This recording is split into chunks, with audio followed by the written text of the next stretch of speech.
Gak usah kamu omongin agamamu dan kepercayaanmu kepada Tuhan. Tunjukkanlah kepercayaanmu kepada Tuhan dengan sikap welas asih yang kamu lakukan. Kita takut mati bukan karena kematiannya, tapi karena dongeng yang diceritain sama kita tentang mati. Betul nggak?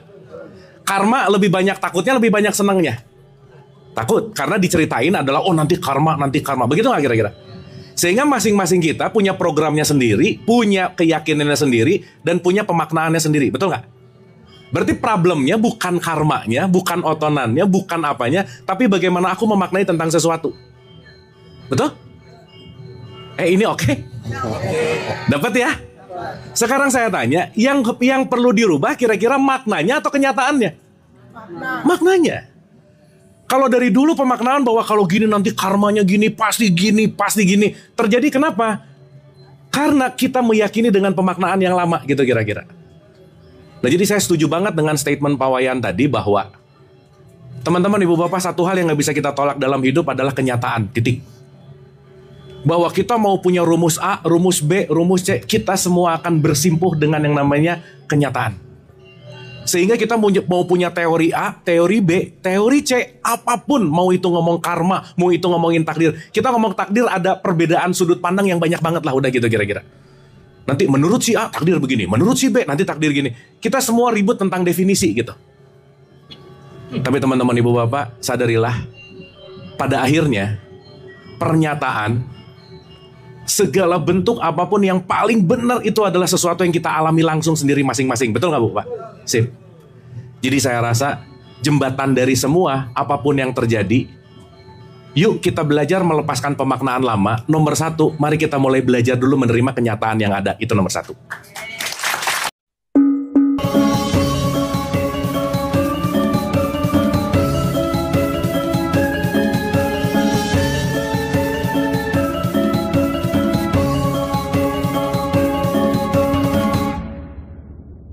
Baik, untuk melanjutkan perjalanan kita, untuk menjadikan sebuah pembelajaran, kita lanjut dengan tanya jawab ya, Pak Dokter. Paling seru.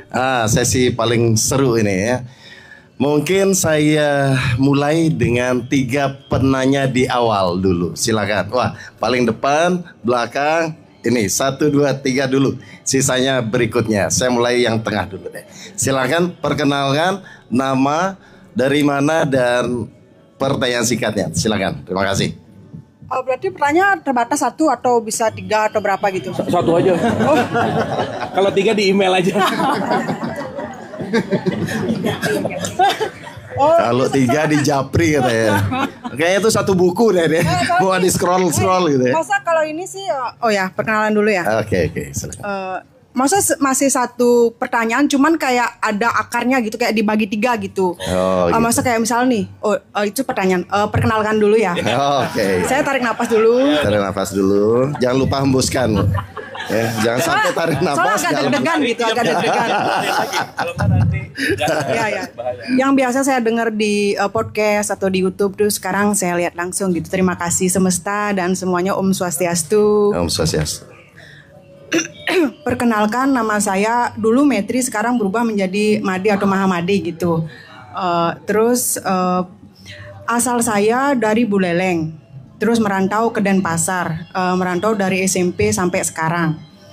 Pertanyaan saya adalah tentang Oton, yaitu tumpak wayang. Kebetulan saya lahir di Oton tumpak wayang ini gitu. Yang saya tanyakan adalah makna dari otonan itu. Pertama gitu kan, karena gini, yang bukan studi kasus yang saya rasakan sebagai diri saya ini, kalau saya tumpak wayang ini di Buleleng, seingat saya hanya dilakukan sekali. Tetapi ketika saya sudah membaur ke Denpasar atau ke Mengui gitu, ternyata oton itu dilakukan setiap 6 bulan. Terus apakah pengaruhnya ketika itu dilakukan setiap 6 bulan, dan pengaruhnya ketika ternyata karena saya tidak tahu kan, saya pernah bertanya dengan ibu saya dan tidak mendapatkan jawaban yang clear seperti itu. Disuruh nanyakan sama paman lah, sama bibi lah, dan lain-lain seperti itu. Terus coba lihat catatan lagi nih. Terus gini, kalau tumpak wayang kan, kan saya pernah di tumpak wayang biasa yang pertama, terus yang kedua sapu leger. Apa sih perbedaannya itu begitu? kenapa ada harus hanya tumpak misalnya dari Senin sampai Sabtu, ada yang hanya di wayang malam pagi aja cukup, malam yang benar malam aja cukup, tapi misalnya saya nilai tumpak wayang harus di sapu leger, dan apa perbedaannya wayang biasa dan wayang sapu leger gitu. Terus ini 2 gratis 1 ya, lagi 1 Bu. Lagi satu. Satu lagi aku. Satu lagi aku. Oh enggak, ini kalau ini saya hanya ini aja. Saya kan karena saking penasarannya kan, saya waktu itu mau otonan saya di Gria ataupun di Ubud gitu, saya hanya ya udah mungkin harusnya saya mau oton, sempat dilihat di YouTube bahwa oton itu penting gitu. Saya akhirnya mau oton dengan pemangku atau di Gria. Dan saya penasaran waktu itu, bukan di Gria sih, yang pemangku dibilang gini, Pak, saya bertanya kenapa ya kalau di Buleleng kayaknya cuman sekali aja cukup, terus kalau di Gianyar dan lain itu sangat sering, bisa nggak dikasih pencerahan sedikit untuk saya? Dibilang kayak mungkin di Buleleng itu kayak sastra-sastranya itu terbakar gitu karena peperangan atau apa gitu. Kalau di Gianyar ini masih dilindungi, kenapa? Karena kan dulu di kerajaan di sini Sohib tuh nggak sampai perang, jadi sastranya nggak dibakar seperti itu. Apakah itu, saya pengen pencerahan apakah benar atau bagaimana? Tolong dikasih pencerahan yang lebih clear gitu. Baik, gitu. Terima kasih Bu Metri. Tepuk tangan buat Bu Metri dari Mahaja dari Buleleng. Boleh nanya lagi satu aja. Ini tentang otonan juga sih. Nah gini, saya kan misalnya kalau nggak boleh ada hal yang satu aja saya biar nggak mengganjal gitu. Oke, silakan. Gitu kan. Tentang otonan juga ini sebenarnya, cuman bedanya otonan anak misalnya sama gini. Saya pernah ada kejadian gitu kan, akhirnya mungkin menyebabkan akhirnya mau perpisahan ataupun apa gitu kan. Terus saya tanya di Gria, ditanyalah otonan anak saya gitu. Ternyata setelah dicek dia itu salah oton gitu kan. Nah salah oton ini mempengaruhi ke pernikahan saya atau ke ekonomi misalnya, seperti itu dibilang. Ketika tidak diperbaiki ataupun diubah, itu akan sangat mempengaruhi menjadi perceraian dan sebagainya. Cuma kalau itu kan saya bertanya lagi dengan mantan suami atau apa gitu, ternyata nggak dijalankan, akhirnya terjadi gitu. Terus dibilang ini kalau nggak diubah akan mengambil urip ibunya gitu dibilang. Apa maksudnya itu mengambil urip ibunya? Terus sempat saya bilang sama mantan pasangan, dia bilang, kan saya bilang dia disuruh diubah biar nggak mengambil urip ibunya. Kenapa urip ibunya? Kenapa nggak saya? Mungkin dia merasa begitu atau apa, dan saya juga tidak bisa menjawab gitu. Jadi di sini mohon pencerahannya. Terima kasih. Baik, terima kasih Bu Maha. Terima kasih, luar biasa. Oke, next. Selamat malam. Perkenalkan, saya Madi Parto dari Gianyar. Memang mencari momen yang seperti inilah, karena ada beberapa pembelajaran yang saya gali belum menemukan titik terangnya. Salah satu tadi saya tangkap dari pembicaraan dari Kang Habu, bahwa kalau saya boleh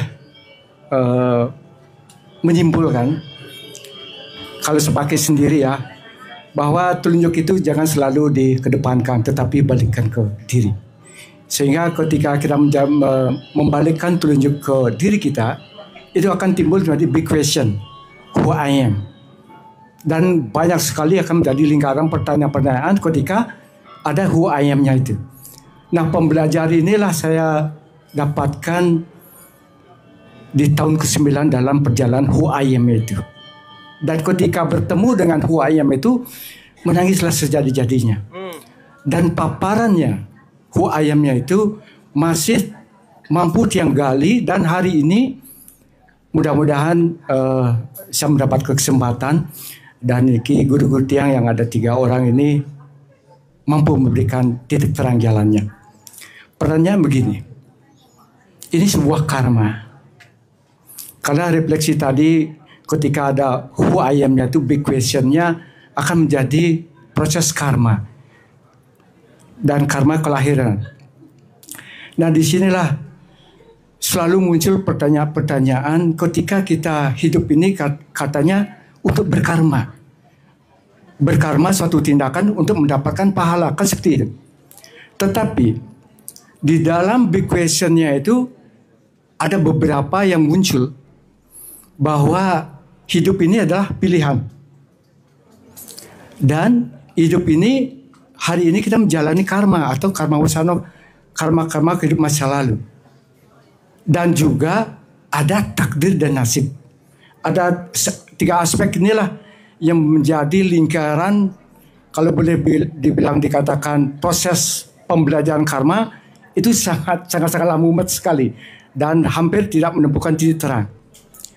Nah, di satu sisi kita hidup di masyarakat, di sosial, dan banyak sekali kalau kita melihat dari orang-orang yang hidup dalam pilihan, mungkin masa lalunya dia terlalu capek untuk bekerja, melayani sehingga dia memilih hari ini terlahir menjadi tubuhnya cacat atau tidak bisa berjalan, tidak bisa mengambil apapun. Itu satu pilihan. Yang kedua, ada juga dia menjalani kehidupan kalau hari ini harus menuntaskan karmanya. Nah, disinilah menjadi bumerang. Ketika dia terlahir hari ini menjalani karma baiknya, dia harus melalui jalan itu. Yang hari ini, ketika kita menemukan orang seperti itu, kita membantu.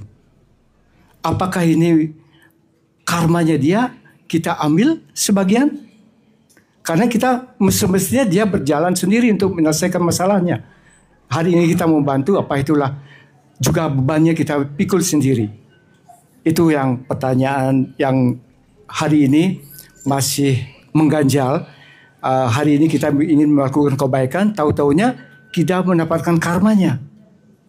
Ya, demikian dulu. Terima kasih. Baik, terima kasih buat Pak Made Barter. Terima kasih.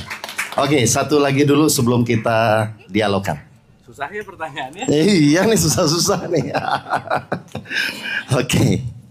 Oke, Om Swastiastu dan selamat malam Bapak Ibu semuanya. Om Swastiastu. Perkenalkan, nama saya Kiandra. Biasa juga dipanggil Anda juga boleh. Anda. Jadi anggap ya Anda. Jadi anggap aja manggil nama Bapak Ibu sendiri itu. Oh ya, Anda ya, gitu Anda ya. Nah, jadi sebelumnya Anda Gen Z ya? Iya, benar.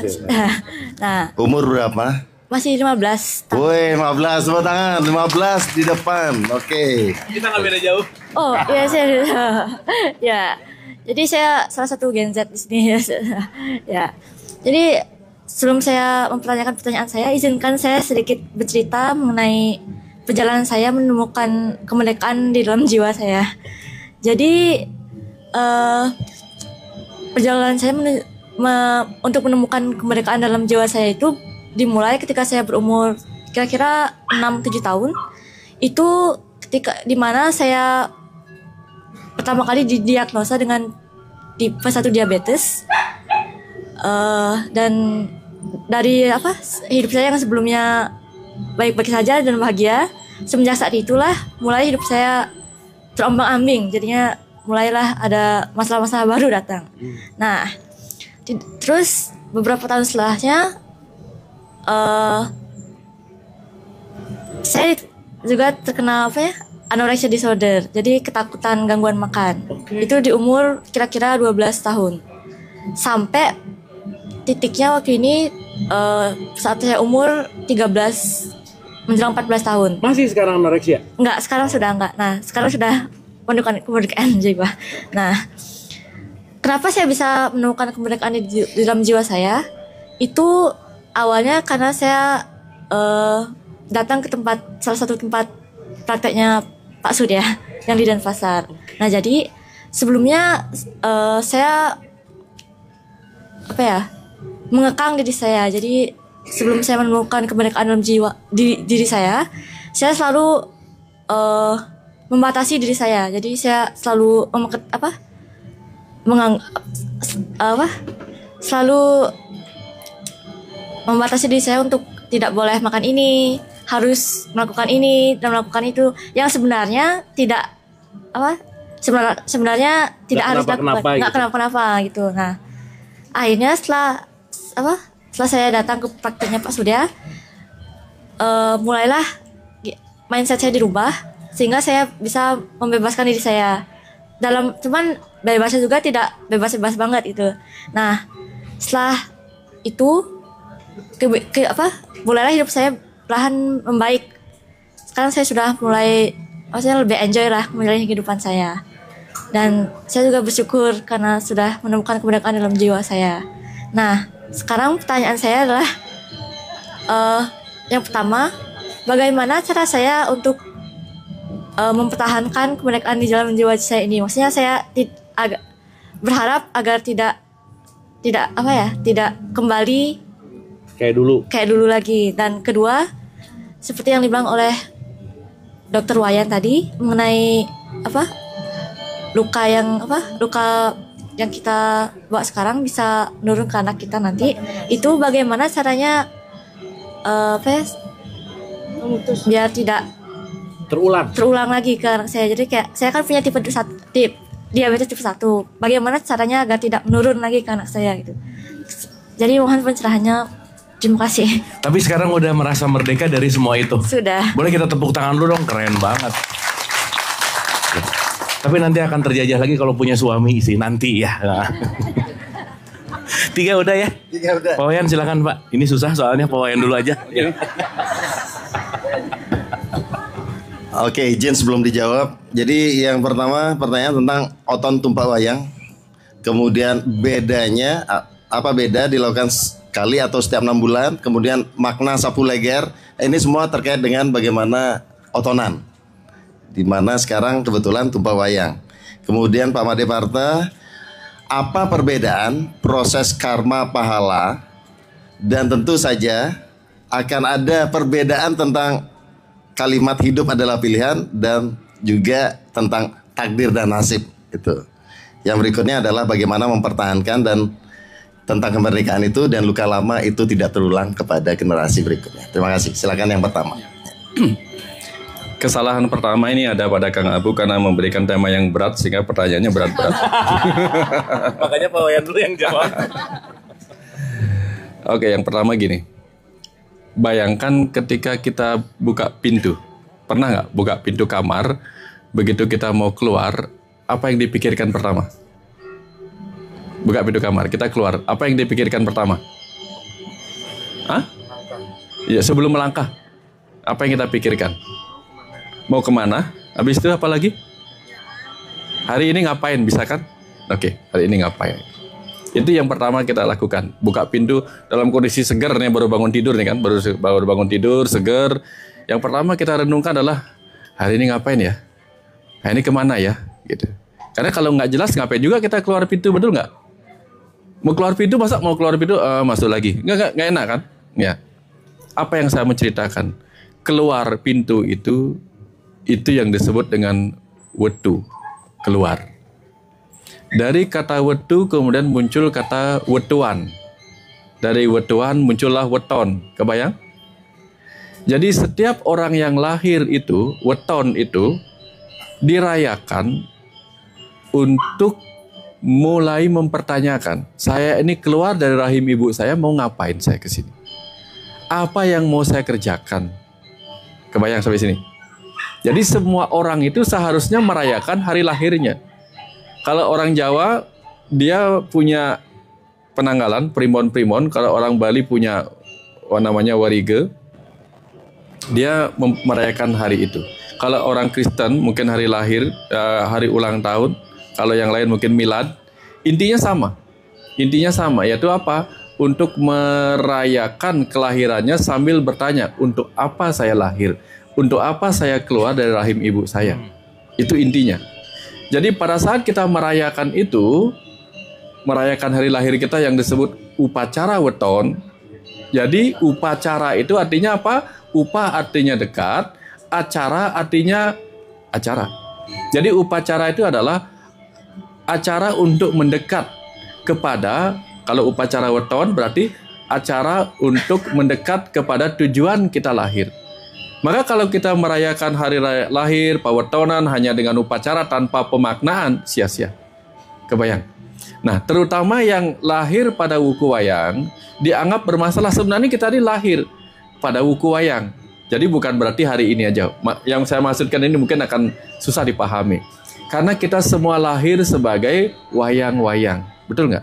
Kita ini semua lahir sebagai wayang-wayang yang harus mempertanyakan, kenapa saya lahir di kehidupan ini sebagai wayang-wayang yang harus memainkan peran dari sang dalang yang memainkan saya. Kebayang? Kalau kita nggak mempertanyakan itu, maka kita tidak akan mendapatkan pencerahan dan kita cenderung mudah mati. Mati apa? Mati putus asa karena menghadapi suka duka perjalanan kehidupan. Maka sering dikatakan kamu, orang yang lahir di buku wayang itu sangat riskan. Bisa mati muda, bisa bla bla segala macam. Yang dimaksud itu apa? Kita semua yang lahir di kehidupan ini memang sangat berisiko. Kenapa? Karena bekal kehidupan kita disebutnya apa? Suka, duka, lara, pati. Sukanya hanya satu, sisanya apa? Duka, lara, sakit, pati. 3 hal yang tidak kita inginkan. Hanya satu yang kita inginkan, yaitu sukacita. Yang lainnya nggak kita inginkan. Itulah beratnya lahir di dunia manusia ini. Di dunia nara ika ini. Atau neraka ini. Sebagai wayang-wayang. Maka kita perlu mendapatkan pencerahan-pencerahan tentang tujuan kelahiran kita di sini. Apa peran kita di sini. Kenapa kita dikeluarkan untuk memainkan peran itu di sini.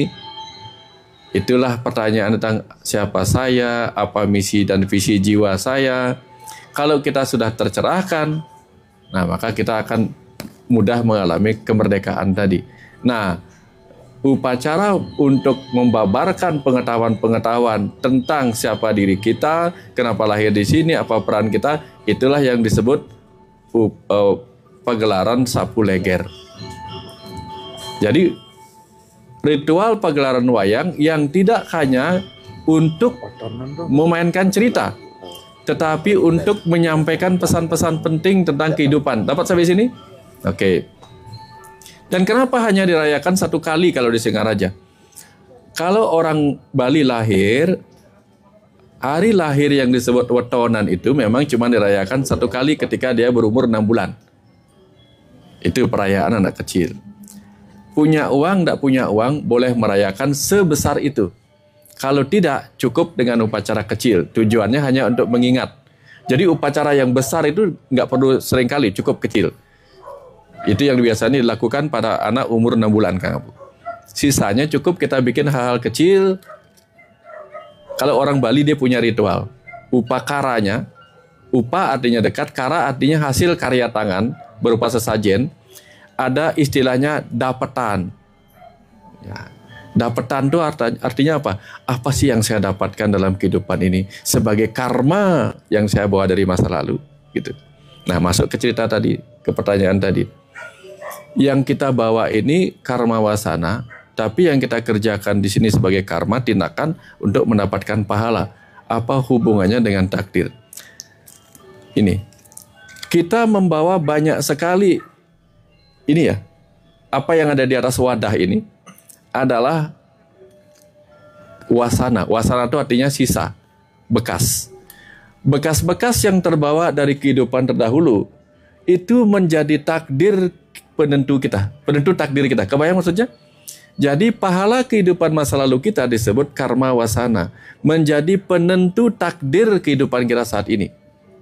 Tapi apa yang akan kita bawa nanti sebagai pahala karma menentukan nasib kita. Kebayang? Nah, ini kita belum punya apa-apa nih. Kita belum punya apa-apa. Yang ini kita bawa dari kehidupan terdahulu yang menyebabkan kita menerima takdir hidup kita saat ini. Kebayang? Nah, ini sekarang kita kosong nih, gelas kosong. Bagaikan gelas kosong. Sekarang kita mau berkarma apa? Kalau berkarma pisang, dapatnya pisang. Kebayang? Berkarma makannya ketela ungu, dapatnya ketela rasa ketela ungu. Makannya kue, dapatnya rasa kue. Kebayang saja? Maka inilah yang akan kita rasakan sekarang kalau kita berkarma apa sekarang. Berarti mau makan apa, kita punya pilihan di antara 3 ini. Mana yang mau kita rasakan sebagai pahalanya. Betul? Inilah yang disebut free will. Kita punya kehendak bebas mau memilih mana karma-karma pahala-pahala itu. Mau menikmati manfaat dari ketela ungu, yaitu misalnya mengandung antioksidan, menurunkan gula darah, menurunkan kolesterol, dan nanti kalau mau hasil yang sudah jadi, ada ubi ungu di sana yang disebut Wisnu produk sekalian. Jadi artinya apa? Kalau ingin mendapatkan manfaat ubi ungu, makan ubi ungunya. Ini karma yang kita lakukan. Sampai sini dapat. Maka di sini kita menentukan takdir kita, nasib kita. Kenapa? Takdir adalah nasib yang sudah ditetapkan, tidak bisa diubah lagi. Tapi nasib adalah takdir yang belum ditetapkan. Sampai kita mengambil. Nah, jadi kalau kita makan ubi ungu, maka kita sudah menentukan nasib kita. Kapan kita selesai makannya, efeknya dari itu adalah takdir yang harus kita terima. Dapat sampai sini? Sehingga hati-hati melakukan karma tindakan kita. Kalau nggak mau nasib kita nanti jadi apa? Nah, ini cerita tentang nasib dan takdir. Tapi kalau seseorang memang takdirnya seperti itu, memang dia misalnya takdirnya karena dulu berbuat apa, A, B, C dan sebagainya, dan sekarang harus menjadi orang yang lumpuh misalnya, masa harus kita tolong? Ini kan pertanyaan tadi. Kalau kita tolong kan kita mengganggu takdir yang ingin dia terima rasanya. Sekarang dia miskin, itu karena dia memang memilih untuk terlahir miskin. Karena dulu terlalu membuang-buang kekayaan sembarangan sehingga sekarang dia ingin belajar jadi orang miskin. Kalau dia sekarang jadi orang miskin, masa harus kita tolong? Kan rugi dong kalau kita tolong, dia nggak merasakan miskinnya. Begitu kan? Itu kan keraguan tadi kan? Kebayang keraguan tadi? Nah, katanya begini. Ini kisah Mahabharata.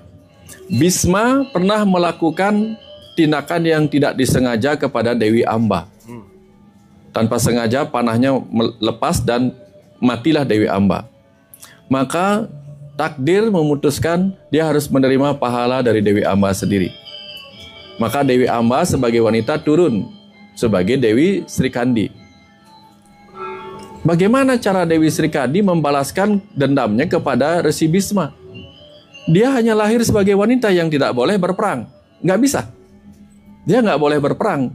Padahal dia ingin membalaskan dendamnya sebagai takdirnya. Gimana caranya coba? Maka dia dibantu oleh raksasa untuk bertukar kelamin. Akhirnya dia punya jenis kelamin. Tapi dia tidak akan, walaupun sudah jadi jenis kelamin dan berhak berperang di medan Kurukshetra untuk berhadapan dengan Bhisma, dia tidak mungkin berhadapan dengan Bhisma. Karena yang tahu rahasia kematian Bhisma hanyalah Bhisma itu sendiri dan Krishna. Tapi atas bisikan Krishna sebagai bantuan si Bhisma mencapai takdirnya, maka berhadap-hadapanlah dia. Maka butuh bantuan enggak dari Krishna? Butuh bantuan. Butuh bantuan enggak dari si raksasa itu? Butuh bantuan. Maka kita tidak perlu terlalu banyak berpikir apakah kita harus menolong apa tidak. Kapan panggilan kita menolong, menolonglah. Kapan panggilan kita tidak menolong, jangan menolong. Selesai. Maka lakukan kewajibanmu tanpa terikat pada hasil. Inilah ajaran ketulusan. Menolong tanpa merasa menolong. Ini yang paling berat. Sehingga kita tidak tahu. Kalau kita akhirnya tahu, wah ternyata ketika saya kasih uang, dia pakai untuk main judi. Tahu begini aku tidak kasih. Nah, orang yang berpikir melakukan sesuatu dengan berpikir pada hasilnya, kalau hasilnya nggak sesuai harapannya, dia menyesal. Kebayang saja? Maka jangan terjebak pada hasilnya. Ketika menolong terserah. Mau diapakan setelah itu kita nggak tahu. Contoh nih misalnya, kita punya anak kesayangan. Dia karena sangat sayang sama kita, rajin, bla bla bla dan sebagainya. Kita berikan dia motor sebagai permintaan dan hadiah terbaiknya. Orang tuanya baik apa buruk? Baik. Tiba-tiba setelah itu dia ketemu gerombolan yang mengajarinya kebut-kebutan di jalan dan kecelakaan. Pemberian orang tua baik apa buruk? Kalau kita tahu itu akan menjadi kemungkinan, dia tabrakan dan sebagainya, diberikan motor apa enggak? Bingung kan? Karena kita nggak pernah tahu apa yang akan terjadi. Sudahlah. Ada orang tua nih menyekolahkan anaknya setinggi-tingginya menjadi doktor di luar negeri. Bagus apa enggak? Begitu dia dapat kerja di luar negeri, dia sukses kaya raya di sana. Bagus apa enggak? Bagus. Begitu orang tuanya sakit, si anak nggak bisa pulang karena sibuk bekerja di sana. Bagus apa enggak? Tapi kalau kita pikirkan hal buruk itu, kita sekolahkan anak kita tinggi-tinggi. Jadi mau sekolahkan apa enggak? Kalau kita terjebak pada hasil, kebayang sampai sini. Makanya kita nggak usah memikirkan terlalu banyak. Lakukan kewajibanmu sebagai orang tua, berikan apa yang terbaik. Perkara apa yang akan nanti menjadi dirinya, itu bukan urusan kita lagi. Biar dia dibimbing oleh karmanya sendiri. Kebayang ya? Oke. Pertanyaan ketiga, bagaimana cara tetap merdeka. Ada kemerdekaan pada tubuh, ada kemerdekaan pada pikiran, ada kemerdekaan pada jiwa. Kebanyakan kita hanya baru merasa merdeka di pikiran, merasa merdeka. Karena pikiran kita tidak lagi terjebak pada kecemasan, tidak terjebak pada trauma, baru merasa pikiran. Tapi ada kecerdasan lain dalam tubuh kita masih terjebak. Maka ketika pikiran kita sudah bebas dari rasa takut, rasa cemas, pertahankan dengan cara apa? Tanam juga di dalam batin bawah sadar kita. Aku bebas dari cemas. Aku selalu menjadi jiwa yang merdeka dari rasa takut, itu misalnya. Tanamkan terus sehingga di pikiran dia hilang, di bawah dia hilang. Seperti kalau kita menanam rumput. Nanam rumput Jepang, tumbuhnya rumput liar. Jangan hanya potong daun rumput liarnya, cabut sampai ke akar-akarnya. Kebayang saja. Jadi bebaskan sampai ke akar-akarnya yang ada di kecerdasan bawah sadar kita, yang ada di setiap sel tubuh kita, dengan memberikan afirmasi-afirmasi. Maka itu akan membebaskan selamanya. Karena di akar sudah nggak ada lagi. Seperti yang Kang Abu cerita, solusinya ada di dalam. Di dalam mana? Di dalam tubuh kita sendiri. Jadi kecerdasan sadar kita sudah berubah, ubah di kecerdasan bawah sadar kita di setiap selnya. Masukkan afirmasi seperti itu. Kebayang ya? Itu baru sadarnya sudah tidak sadar di sadar lagi, tapi sudah sadar di bawah sadar. Nanti dia akan mengikuti seperti yang kita inginkan. Kebayang? Anda kebayang? Nah, Baik, terima kasih. Tepuk tangan buat Pak Dokter dan para penanya. Kang Abu, silakan ditambahkan, Kang. Jawaban saya idem sama Pak Wayan. Boleh. Oke. Saya mungkin menyimpulkan aja ya teman-teman Ibu Bapak. Ya, silakan. Ini dalam perspektif subjektif saya gitu. Gini, menarik tadi tadi sampai nanya ke Mas Surya gitu ya, otonan itu apa gitu. Karena saya nggak ngerti gitu sejujurnya.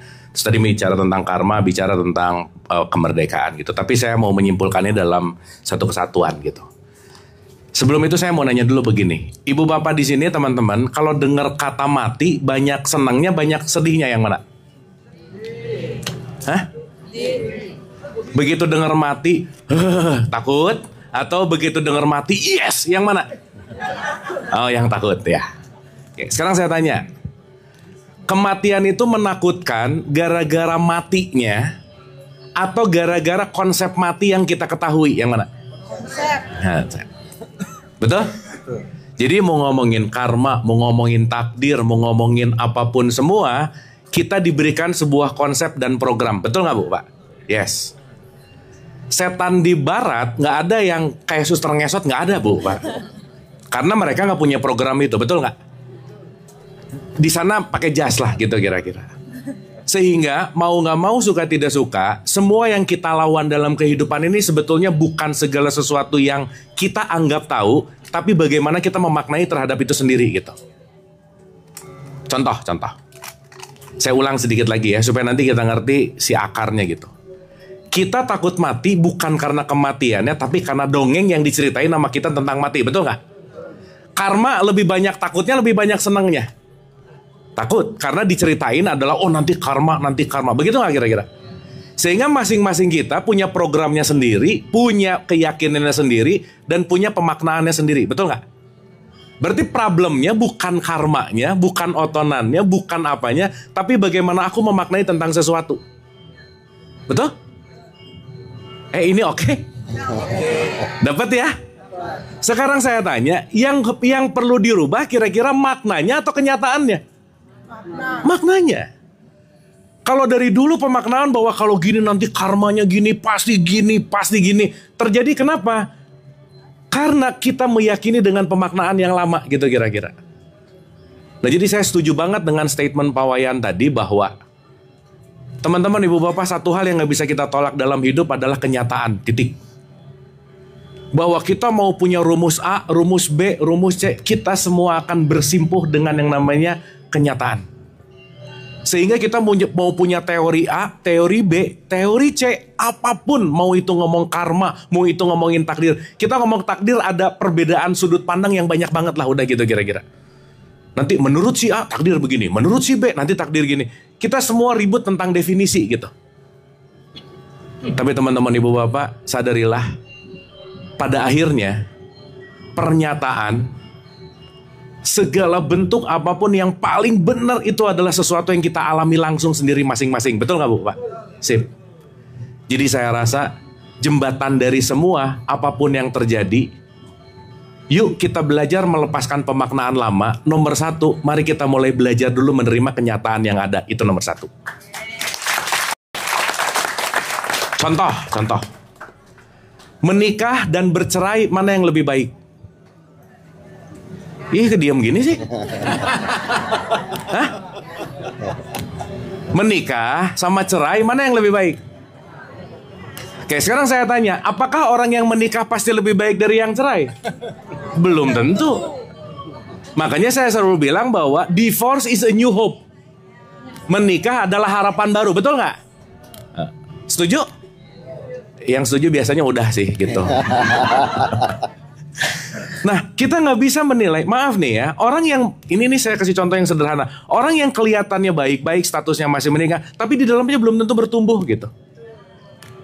Jadi kita nggak bisa melihat stigma bahwa ini lebih baik dari itu lebih baik. Nggak bisa, kenapa? Yang kita lihat ini semuanya adalah konsep dan pengetahuan yang dijejalkan dengan limitasi apa yang kita tahu gitu intinya. Nah jadi saya rasa, cara yang paling mudah untuk kita lakukan untuk tetap bisa menerima. Ingat ya teman-teman ibu bapak, saya selalu mau mengulang-ulang ini. Mau ada kehidupan masa lalu, mau ada kehidupan masa depan, ya udahlah gitu. Nanti di kehidupan belum kejadian gitu. Dulu gini, ya udah lewat gitu. Contoh-contoh, kita bisa merubah masa lalu nggak? Nah, mulai ini kebiasaan 99% gini nih. Ya, ngejawab nggak mikir namanya asbun ya, bunyi aja. Kita bisa merubah masa lalu nggak? Bisa, maknanya. Tapi faktanya bisa kita rubah nggak? Nggak bisa. Tapi poinnya saat kita merubah pemaknaan masa lalu untuk membaru saat ini, maka masa lalu yang menakutkan, masa lalu yang tidak menyenangkan, kita bisa menerima saat ini bahwa pemaknaan yang berubah, kondisi saat ini juga ikut berubah. Betul nggak? Dulu kita ngelihat orang ini nyebelin banget. Udah datang ke rumah semesta, oh baru ngerti dia adalah guru kesabaranku. Belakangnya pret sih gitu ya. Yang penting berubah makna gitu. Jadi sekali lagi teman-teman ibu bapak, kalau kita tidak merubah makna kita tidak akan pernah merubah realitas hidup kita. Nah itulah yang saya sebut merdeka. Kalau kita masih pakai keyakinan lama, pengetahuan lama, pemaknaan lama, kita akan berputar-putar di level yang sama. Nah jadi saya rasa untuk ketiga hal ini, apapun program data konsep yang udah terinstal, sebisa mungkin dikikis untuk tetap menerima kenyataan. Terima kasih. Baik, mantap, luar biasa. Keren ya kamu ya, Pak Dokter. Luar biasa sekali. Pemaknaan tentang merdeka itu seperti apa ya, tentu saja memaknai ya, merubah pemaknaan terhadap apa yang terjadi di luar. Oke, keren. Kita lanjut dulu untuk satu sesi pertanyaan lagi dengan 3 penanya. Kita tanya dulu, ini masih semangat atau itu lemes? dia nih. Masih semangat? Oke. Kita lanjut satu sesi dulu sebelum kita break. Setelah itu baru lanjut. 1, 2. Oke, 3 sini deh. 1, 2, 3. Sisanya nanti. Ya, oke, silakan. Saya mulai dari ibu yang tengah dulu. Boleh dioper. Yang mana nih? Assalamualaikum warahmatullahi wabarakatuh. Om Swastiastu. Perkenalkan, saya Hesti, Pak Surya yang tadi mendadak daftarnya. Dari Renon. Niki, saya mau bertanya, ini untuk Pak Wayan, sudah 2 kali saya ada kata-kata dirindukan untuk pulang. Yang pertama saya menemukan di Puri Kesiman. Di sana saya dipersilakan masuk ke Merajan, dan di sana saya menemukan, saya tidak tahu itu apa, tapi itu besar sekali dan tidak ada. Di situ saya sempat nangis, Kang. Saya nangis karena saya cuma berbicara, maafkan saya, maafkan saya. Dan ini tadi barusan Pak Wayan bilang rindu pulang. Ini 2 kali berarti saya mengalami ini. Dan yang mau saya tanyakan adalah fase apa buat saya. Terus terang agak sedih nih. Karena saya menemukan begini, saya Muslim. Tapi ada di mana konteksnya saya ada kegalauan, Pak Wayan. Ada masa lalu yang kayak kembali lagi ke saya yang leluhur atau apa saya tidak paham. Cuman saya akhirnya saya kan beryoga tiap hari di Sanur. Di sana saya juga ada pelinggih. Jadi ampura. Jadi saya agak ini ya Kang. Jadi saya setiap hari saya ngaturkan kopi karena saya merasa saya ada buyut di sana. Karena saya percaya Bali adalah memilih dan meminta. Saya bawa putra saya juga dia genset. Jadi dia mulai bisa memahami alur cerita mamanya. Nah, yang mau saya tanyakan adalah fase apa Kang ketika saya sudah mengalami dua apa ya Kang, dibilang bukan keyakinan Muslim, cuman ada saya selalu bermimpi saya kembali ke masa lalu. Saya ditunjukkan arah dengan saya melompat dengan dupa-dupa dan di sana saya bertemu dengan pelinggih yang sangat tua sekali. Seperti itu konteksnya. Yang mau saya tanyakan adalah saya ini berjalan, saya dengan keyakinan yang seperti Kang Abu bilang, saya tidak memilih untuk di keyakinan saya yang sekarang, tetapi itu adalah warisan saya. Tapi di lain sisi saya dibawa kembali pulang bahwasanya asalmu di sini. Seperti Pak Wayan tadi bilang datang itu saya juga menangis karena ada beliau kerinduan. Saya pun merasakan ini adalah saya kembali gitu. Itu fase apa. Yang kedua adalah bagaimana Kang saya menyikapi. Saya juga ada musola di rumah. Saya tetap ngaji, saya tetap sholat. Tapi ada kerancuan dalam diri saya Kang. Benar atau salah ini. Karena saya juga menangis di musola itu. Jangan biarkan saya memilih. Saya mencintai dua-duanya. Itu Kang. Terima kasih. Itu pertanyaan saya yang minta dilegakan hati saya. Baik, terima kasih. Assalamualaikum. Bu Esti, boleh geser ke Ibu yang baju kuning. Silakan. Silakan Ibu. Selamat malam. Perkenalkan nama saya Dorce Beatrix Lan. Saya yang ketiga kalinya ke sini dan untuk pertama kalinya saya datang tanpa suami. Sebenarnya saya kesini mau sama anak ya. Anak saya kebetulan juga genset. Anak saya ini ADHD dan mungkin dan Dokter Wayan pun banyak mengetahui juga perjalanan anak saya. Sebenarnya seperti kata Kang Abu ya, ketika kita melihat sesuatu di diri anak itu sebenarnya yang menyebalkan itu ada di saya. Itu memang betul banget gitu loh. Anak saya tuh selalu bertanya tentang Tuhan, dan itu memang betul pertanyaan saya sendiri juga yang dulu saat remaja tapi tidak berani saya ungkapkan ke orang tua. Jadi ketika dia mengungkapkan ke saya berusaha untuk sedapat mungkin untuk menjawab, dan selama ini saya tuh sangat terbantu dengan semua tulisan Dokter Wayan. Jadi hampir semua tulisan Dokter Wayan itu saya sampaikan ke anak saya ini. Kemudian yang mau sebenarnya saya ini perjalanan saya dan anak saya memang agak jatuh dan memang sama-sama levelnya kita tuh sedang sama-sama mempertanyakan keberadaan Tuhan tuh ada apa enggak gitu loh.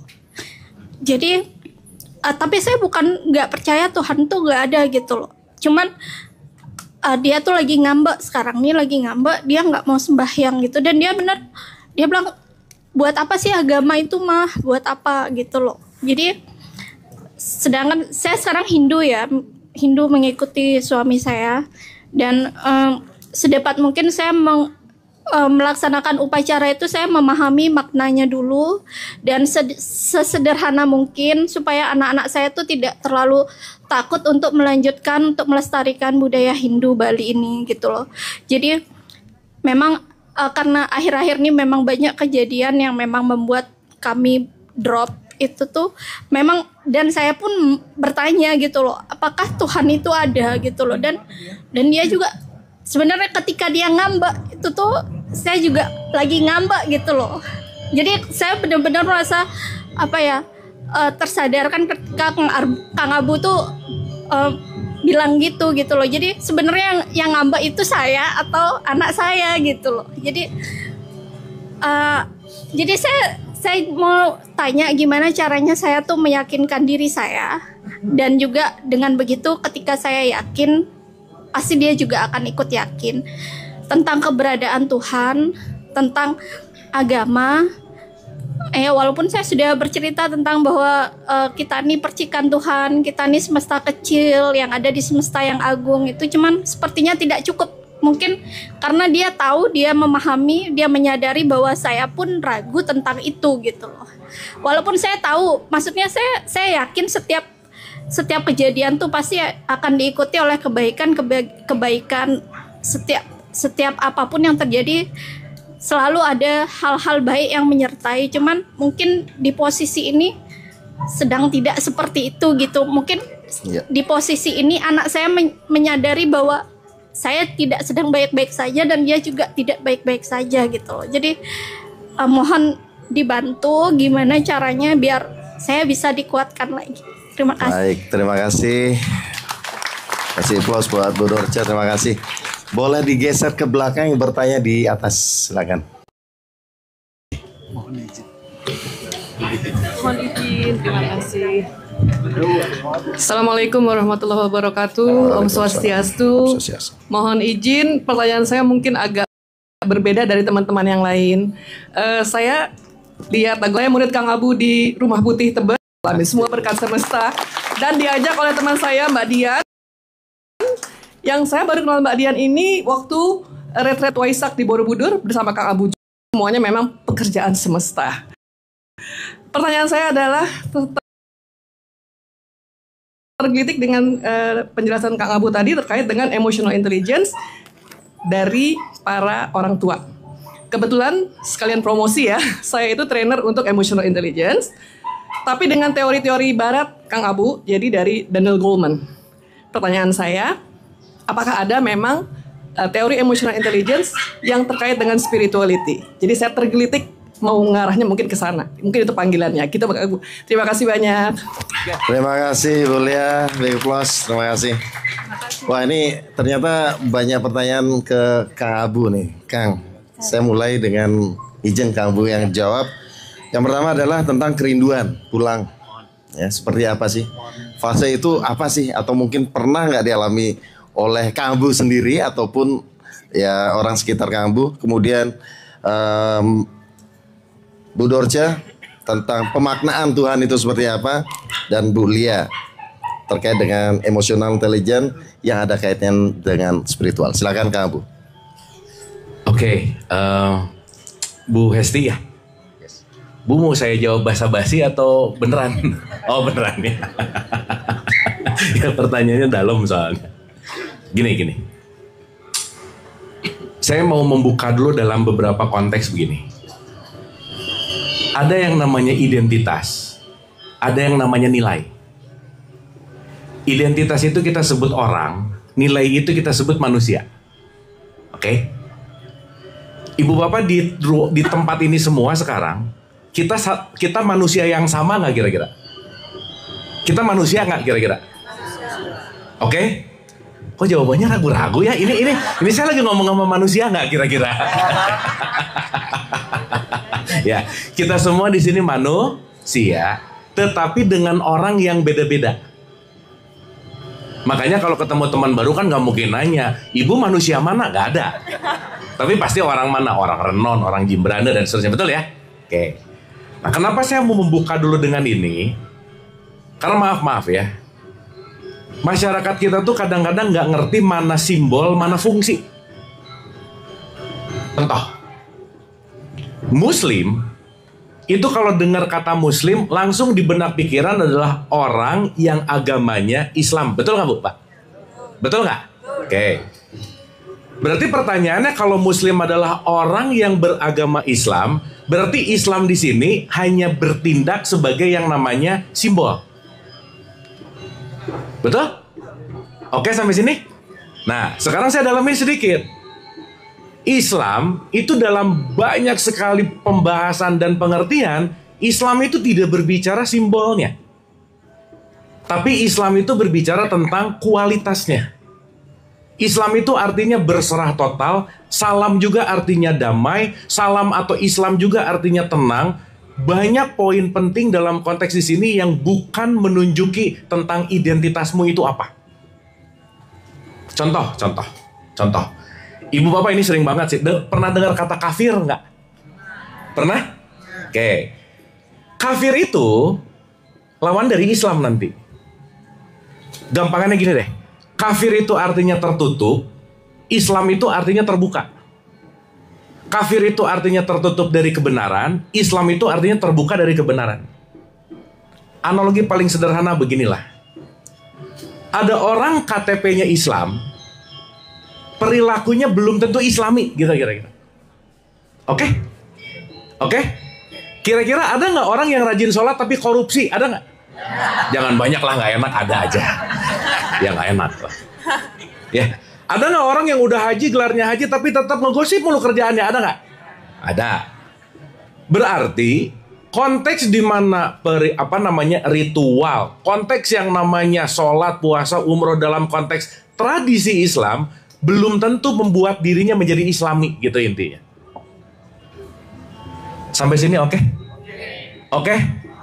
Pertanyaan saya, ada nggak orang yang datang ke pura tapi dia ngasih makan tetangganya, dia tidak korupsi, dia tidak ngejelekin orang, dan dia selalu mau berbuat kebaikan? Ada yang begitu nggak kira-kira? Boleh jadi orang yang datang ke pura jauh lebih Islami daripada orang yang sering datang ke Mekah, gitu kira-kira.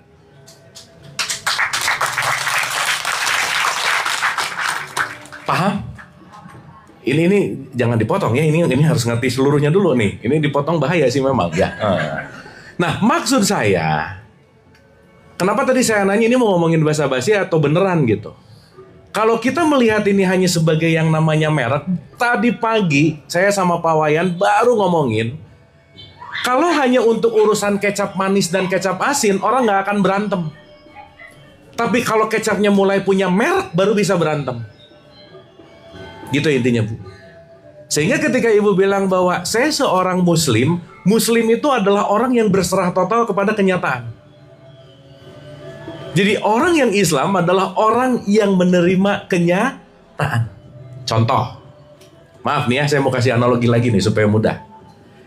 Kalau saya besok pengen dagang lakunya 100, kenyataannya lakunya 5, kira-kira saya bakal bahagia atau sedih?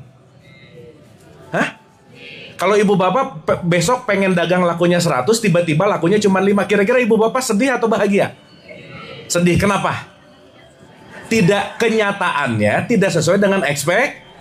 Saat pengennya 100 lakunya 5 terus sedih, itu namanya kafir gitu. Paham? Kenapa? Karena saya tidak menerima kenyataan. Tapi begitu saya pengennya 100 dapatnya 5, alhamdulillah diterima. Saat menerima 5-nya, disitulah sedang lagi jadi Islam gitu. Oke? Duh, ini tepuk tangannya delay mulu dari tadi ya. Oke ya. Set baru gini gitu. Dapat ya?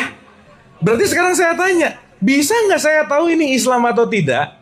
Menilai ini Islam atau tidak dari pakaiannya, bisa nggak? Nggak bisa. Pakaiannya bisa pakai baju takwa, tapi isinya belum tentu takwa gitu. Karena kenapa? Kata kuncinya, jangan-jangan hanya ada dalam wilayah yang namanya identitas. Jelas ya Bu ya? Tapi yang ngerti ini cuman 1%, itu masalahnya. Yang 99%-nya nggak ngerti. Karena yang 99%-nya ikut-ikutan. Nah sekarang kita mau jadi ikut-ikutan atau ngerti, itu pilihan. Nah jadi Bu, saya selalu membagi 2. Teman-teman, Ibu dan Bapak, maaf ya, ini kita bicara supaya dapatnya ini bisa kita ngomongin panjang lebar sih sebenarnya. Satu aja.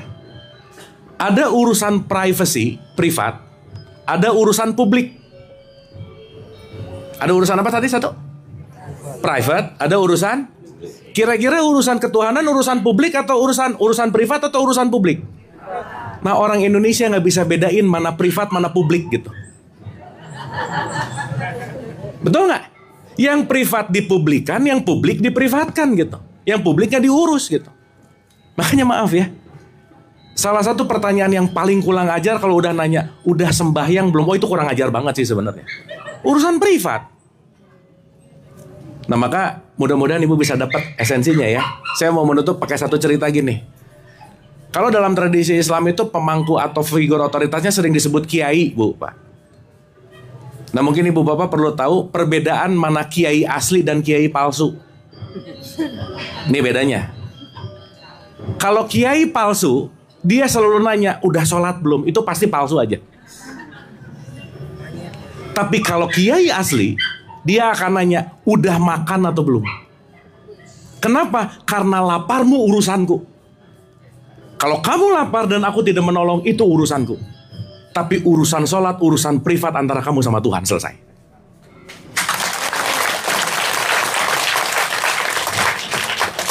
Dapat ya Bu ya? Sip ya? Jadi ibu nggak bisa dilegakan oleh saya, nggak bisa. Ya, ibu yang mau milih. Ya. Yang kedua, tadi Ibu Beatrix ya. Jadi gini Bu, nggak mungkin orang sakit menyembuhkan orang sehat. Gak bisa. Gak bisa ketika, nah kamu jangan marah-marah dong. Ibunya ngomong jangan marah-marah tapi sambil nah gitu. Ada yang gitu nggak?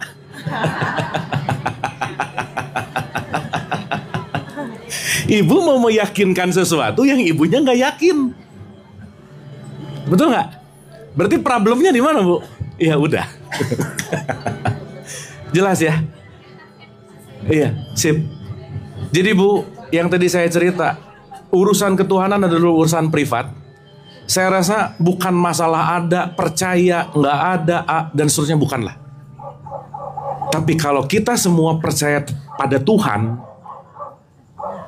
mungkin saya mengambil satu quotes dari satu statement yang sangat menarik. Nggak usah kamu omongin agamamu dan kepercayaanmu kepada Tuhan. Tunjukkanlah kepercayaanmu kepada Tuhan dengan sikap welas asih yang kamu lakukan. Oke Bu ya, karena ibu nggak bisa meyakinkan siapa-siapa, nggak bisa. Karena perubahan akan terjadi ketika di dalamnya berubah, sikap hati kita berubah. Yang akan dilihat dan akan berteriak bukan ucapan ibu, bukan ibu meyakinkan, tapi sikap hati ketika ini berubah, semuanya akan berubah. Karena kenapa Bu? Jangan lupa, setiap anak adalah benih dan mereka punya jalannya masing-masing. Gitu. Oke Bu ya, jadi ibu tenang aja, tenang aja. Ya, itu yang kedua. Yang ketiga, tapi singkat cerita, Ibu dan Bapak, kalau kita mau bicara dalam konteks emosi, saya mau sedikit aja ya. Ibu Bapak, kita ini kalau mau di dalam konteks spiritual, kita ini makhluk fisik atau makhluk non fisik? Dua-duanya. Iya kan, fisiknya ada. Gini, Ibu Bapak begitu ngelihat orang, lebih banyak yang kelihatan atau lebih banyak yang nggak kelihatan? Kelihatan. Nah, mulai lagi, udah makin malam gini sih ya. Udah mulai rada ngantuk, lapar, ditanya lagi. Ibu Bapak ngelihat orang, pikirannya kelihatan nggak? Perasaannya, emosinya, memorinya, sikap hatinya, jantungnya, otaknya. Ini sampai subuh nggak selesai-selesai ini. Berarti kita ngelihat sesuatu banyak terlihatnya atau tidak terlihatnya. Jadi kalau saya bandingin 1% terlihat, 99% nggak terlihat. Oke? Jadi maksud saya, kalau kita mulai ngejudge orang gara-gara yang 1%, rugi. Karena 99%-nya kita nggak pernah tahu. Nah, yang perlu kita ketahui tentang mekanisme diri, jangan lupa, tubuh fisik ini adalah cangkang. Segala sesuatu yang dilakukan oleh tubuh fisik itu tergantung softwarenya. Namanya jiwa. Maka, tangan saya melakukan baik buruk bukan urusan tangannya, tapi urusan softwarenya. Jadi kalau softwarenya nggak beres, perilaku tangannya beres nggak kira-kira? Nggak mungkin. Nggak mungkin. Makanya Daniel Goleman nomor 1 ngomong tentang self-awareness. Jadikanlah kamu menyadari siapa dirimu gitu. Ibu Bapak, saya mungkin pengen memudahkan sesuatu aja ya. Kita ngomongin spiritualitas tuh jangan mikir yang aneh-aneh lah, halu lah gimana. Udahlah, udah. Orang yang berspiritualitas itu artinya orang yang bertransformasi. Titik.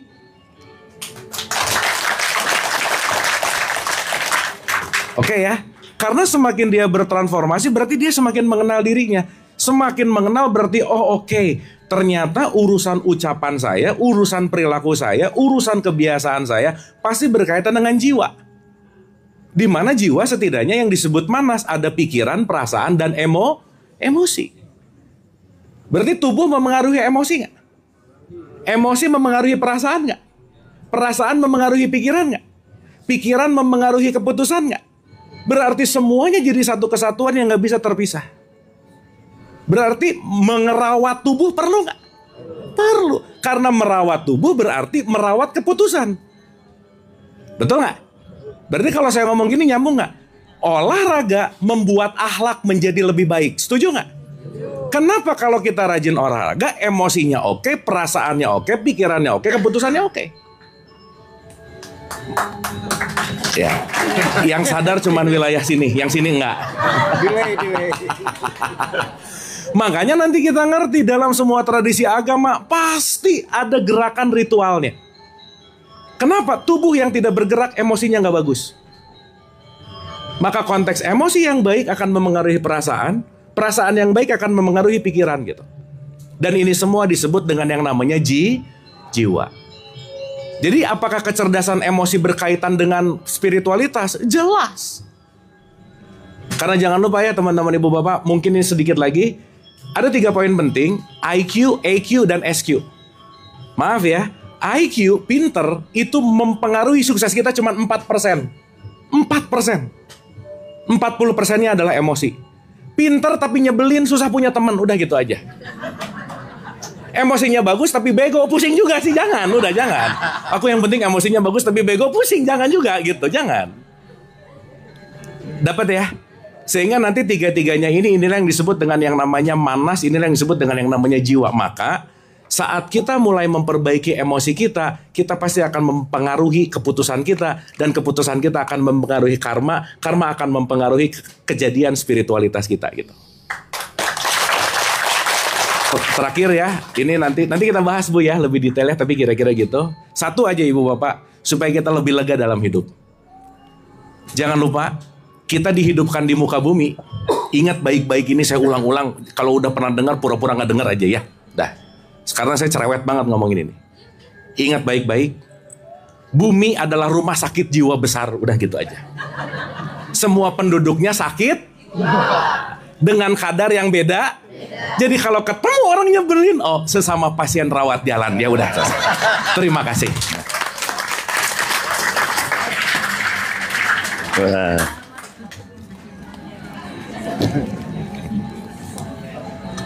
Memang seru ya kalau kita sesama pasien saling. Kalau sadar sesama pasien enak. Baik, terima kasih Kak Bu. Silakan Pak Dokter untuk diberikan tambahan penjelasan. Terima kasih. Ya, terima kasih. Bu Esti, saya nggak bisa menjawab tadi, tapi pertanyaannya saya ada di fase apa gitu ya. Tapi boleh saya jawab dengan sesuatu yang mungkin agak mudah-mudahan kena royalti lagi, boleh ya?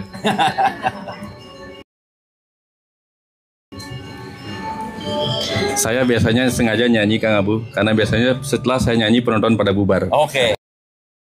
Oh, ini musir pelan-pelan. Iya.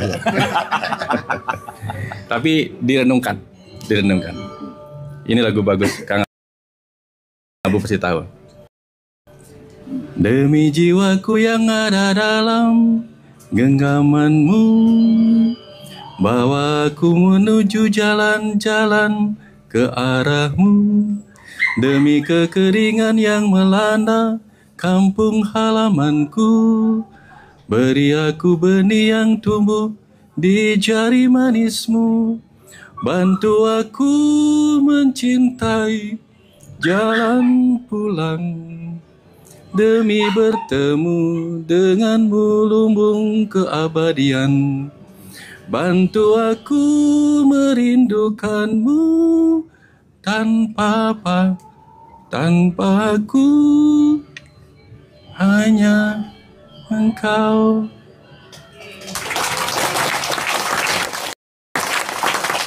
ketika dalam sebuah perjalanan berhasil menemukan jalan pulang. Bukan hanya dibantu, tapi sudah berhasil menemukan jalan pulang. Di situ tidak ada rasa lagi antara aku dan dia. Penyatuan itu yang muncul. Yang ada hanya tangis. Tangis kerinduan yang tak terjelaskan. Karena tangisan yang datang dari tubuh yang sakit itu kita tahu. Tangisan yang datang dari pikiran yang sakit secara emosional kita tahu. Kita tahu alasannya. Tapi tangisan yang datang dari jiwa yang pulang dalam kerinduan tak terjelaskan. Itu yang terjadi. Dapat ya?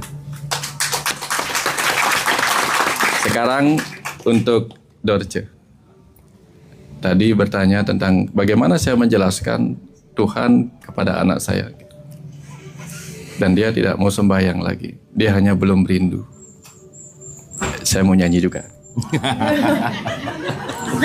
Seperti burung yang sedang membuat sarang dari rumput dan ilalang, ku susuri setiap keindahan di wajahmu, ku sematkan. Rindu adalah perjalanan, mengurai waktu, menjelma pertemuan demi pertemuan. Catatannya tertulis di langit malam, di telaga dan di ujung daun itu. Rindu mengekal menyebut namamu berulang-ulang. Rindu mengekal menyebut namamu berulang-ulang. Tunggu sampai kerinduan datang, nanti akan mengerti.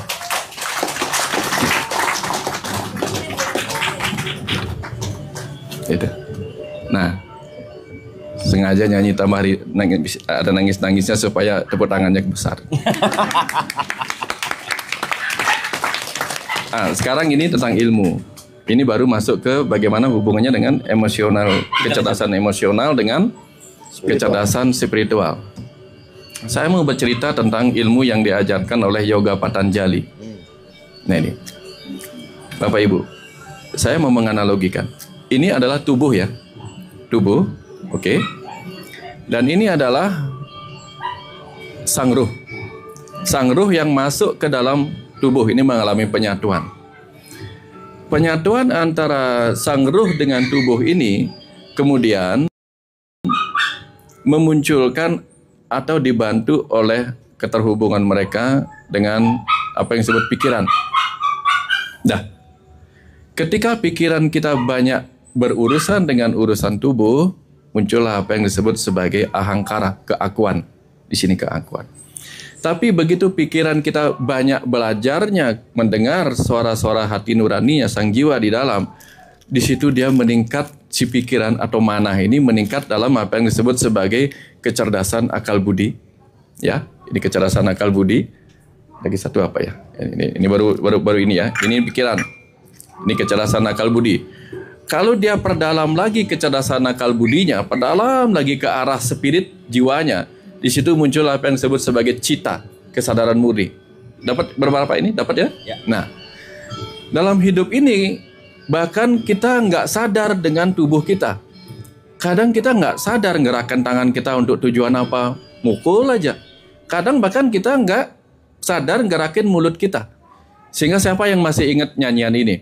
Mandi dulu. Pernah dengar? Mandi dulu, cibang-cibung, pernah dengar gitu? Pernah ya waktu kecil. Nah, kemarin pada saat saya nyapu Kang Abu, meditasi nyapu, yang saya ingat obrolannya Kang Abu, yang saya ingat lagu itu, mandi dulu cibang-cibung. Tiba-tiba nyanyian itu mengajarkan sebuah pesan begini. Kepada kita semua sih. Syairnya dirubah kayak gini. Mikir dulu baru ngomong, jangan ngomong tanpa mikir. Itu jadi mengingatkan saya, oh iya, enak sekali nih lagu nih kalau gitu. Nah, kebanyakan kita melakukan tindakan karena tanpa ada kesadaran pikiran. Dia otomatisasi, jengkel mukul. Tapi yang itu muncul keakuan, identitasnya terluka, begitu aja. Tapi mulai dia masuk ke kesadaran pikirannya. Nah, kita tahu kan di pikiran itu ada dua, rasa dan rasio, perasaan dan pemikiran. Begitu dia perdalam pikirannya, rasionya dia perdalam, muncullah kecerdasan intelektual.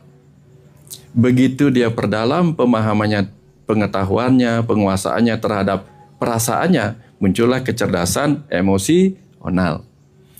Dan begitu dia perdalam lagi ke arah spiritual, yang muncul kecerdasan spiritual. Tapi ini dapat. Jadi kecerdasan spiritual itu baru akan bisa diraih kalau orang memperdalam kecerdasan intelektual, emosional, kan tepatnya di sini. Semakin dia perdalam kecerdasan intelektualnya, ketemu dengan bimbingan dari spirit di dalamnya, muncullah kecerdasan akal budi. Ini wawasannya jauh lebih luas. Karena dia bisa melihat melebihi apa yang bisa dilihat sebatas oleh panca indera. Tapi dengan kekuatan spiritualnya, dia bisa melihat apa yang tak terlihat, bisa mendengar apa yang tak terdengar. Maka disitulah hanya orang yang sudah melampaui keakuannya baru akan mengerti, melihat yang tak terlihat, mendengar yang tak terlihat. Di situ dia akan mengerti ayat, kemanapun engkau menghadap, di sanalah wajah Allah. Dia akan mengerti sloka Bhagavad Gita yang mengatakan, ia yang mengenal aku yang sama di mana-mana, sesungguhnya telah tercerahkan. Terima kasih. Itu tambahnya. Baik. Luar biasa. Sekali lagi tepuk tangan buat Kak Abu dan Pak Dokter Wayan Mustika. Pesan-pesan yang luar biasa, mendalam sekali. Dan tentu saja kita jadikan sebuah pembelajaran yang kita bisa simpan dalam diri kita untuk melanjutkan perjalanan. Tapi kata orang, Kang, untuk melanjutkan perjalanan butuh energi, Kang. Ya, logika nggak jalan kalau nggak ada logistik. Izin, Kang. Izin Pak Dokter, Kak Abu, kita break sejenak.